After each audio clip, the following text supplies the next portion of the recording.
Falcons Flight at Six Flags Qiddiya City. Is it all it's cracked up to be, and ultimately is it as good as everyone else is making out? Let's get into this.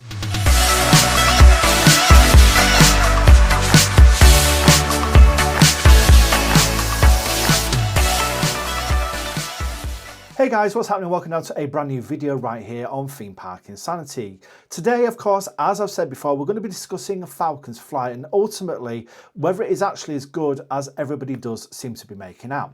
Now, full disclaimer, I've not ridden this ride myself. I hopefully will do at some point this year, but at the moment I don't actually have any plans in place to go out and check this out, and that's for a number of reasons. But ultimately, I understand that obviously without actually riding a ride, I can't fully review this properly. Well, what I can do is I can go through the on-ride POV, the official POV that has been released by the park, and share my first reactions to what I'm actually seeing on screen with you guys here on the channel. But also as well, let's dive into Falcons Flight and discover a little bit more about this multi-record breaking new ride. Falcons Flight, as we know, is the world's tallest, fastest and longest roller coaster. It exceeds heights of over 600 feet and is the world's first Intamin exocoaster, which is a ride that reaches heights of 500 feet plus.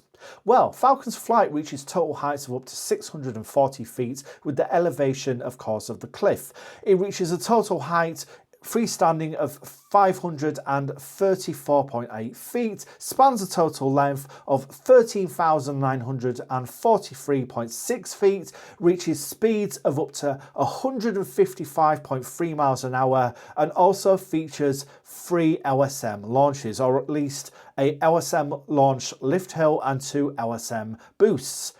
In all fairness, it's an absolute Goliath of a ride, and it does look, from all kinds of standpoints, absolutely incredible.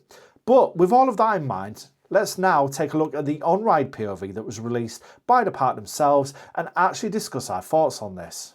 Right, okay, so let's take a look at this POV and yeah, I'll share my thoughts as we go. So let's take a watch. Okay, so Falcons Flight.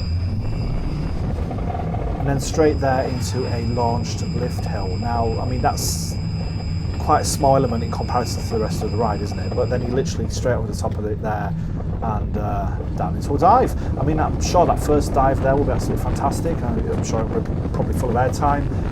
Now, this is where the ride at the moment seems to get a little bit boring for me, but ultimately, a lot of people said this is kind of telling a story that you're sort of like making your way towards a cliff. There's a lot of up and down, of course, you know, as you see with a lot of rides and roller coasters.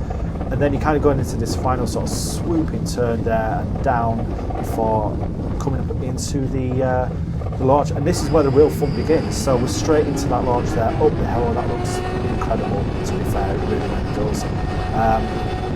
And ultimately, I was a little bit worried it might not have been carrying enough speed to make it up this kind of final turn here, but it actually is. Now, I'm sure at this particular point in time, you're up on top of that cliff there. That looks incredible, really, really does. Kind of tips you sideways there, swooping around, and again, you know, the park opens up at night as well, so all this light package is going to be on there. And then, for me, this is where the ride's going to get particularly, probably, you know, ultimately the best. Because you're literally there, coming up there onto the cliff, just sort of like meandering and hanging there for a little bit. Look at that view. That view is incredible. It really, really is.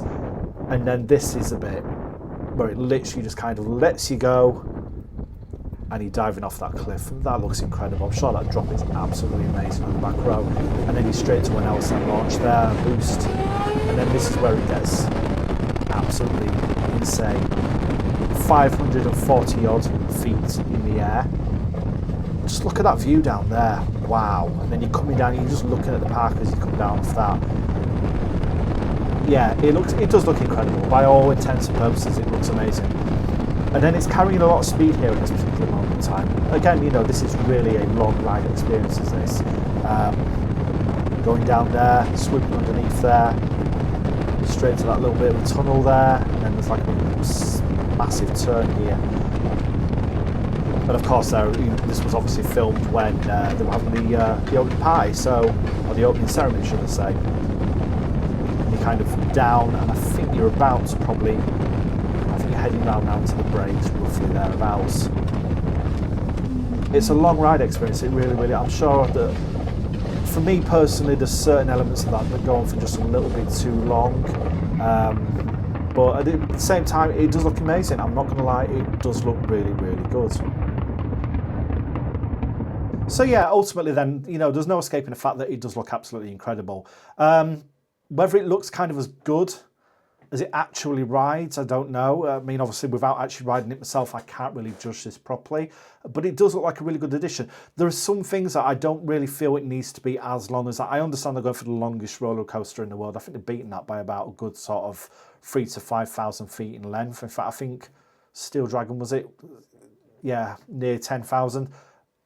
But yeah, ultimately, it doesn't really need to be, I'd say, probably that length. There's a lot of kind of ride at the end of there that does look a little bit boring. You're just kind of meandering around. It'll give some great views of the parks, don't get me wrong. And I'm sure it's very different when you're actually riding it, because of course, when you're actually riding it, it probably doesn't feel like it takes as long. For me, though, the selling point is ultimately kind of that sort of boost up to the top of the cliff and then sort of dangling off the edge there before you kind of dive down and go up that gigantic camelback hill. And I mean, that is ultimately, that's what you're riding it for, really, isn't it? Does that make it the tallest roller coaster, though? I mean, it already kind of is, really, without that kind of additional elevation of the cliff. You know, the cliff kind of takes it up to heights of 600 feet. But the actual camelback itself is 545 or 543 feet. And I mean, that's already made it the tallest roller coaster in the world. It's the tallest freestanding roller coaster structure.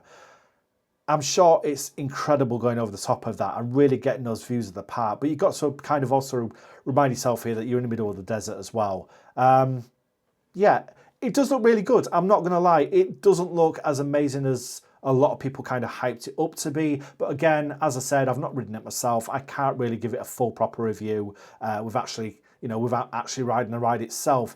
And there's a lot of people that have. There's a lot of people, obviously, from the UK that have gone over there, that have experienced it, that said it really is, like their top #1 roller coaster. There's a lot of people that have been a little bit let down by it, said, you know what, it's not quite as good as it should have been. There's also a lot of people that have travelled around the world as well, to kind of go and experience it for themselves. But aside from all of the stats and everything else that goes with the ride, it really is just kind of sort of a milestone in the theme park industry, really, isn't it? Like the world's tallest, fastest, longest roller coaster. And ultimately, Intamin, once again, and these guys are really ahead of their time in terms of what they're actually achieving. It's ultimately them showing exactly what they can do and just what they can achieve. Because that whole ride feels like something someone would build on Planet Coaster in sandbox mode. It really does. Or something you would have built on RCT back in the day, Roller Coaster Tycoon. But it's a real life open roller coaster. And yeah, it does look amazing, I'm not going to lie. But certain elements, yeah, just that a little bit too long in my opinion.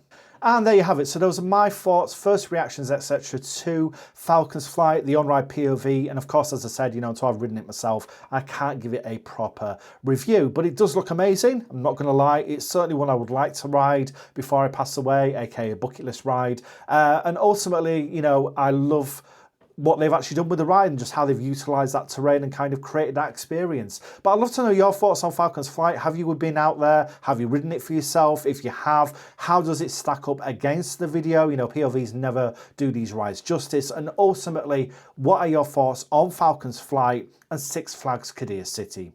Do let me know in the comments below, guys. But for now, if you want to see more content like this here on the channel, make sure that you do hit the subscribe button and turn on notifications to avoid missing out. It's completely free and it makes all the difference. And if you have enjoyed this, smash the like button to let me know. It's always really appreciated.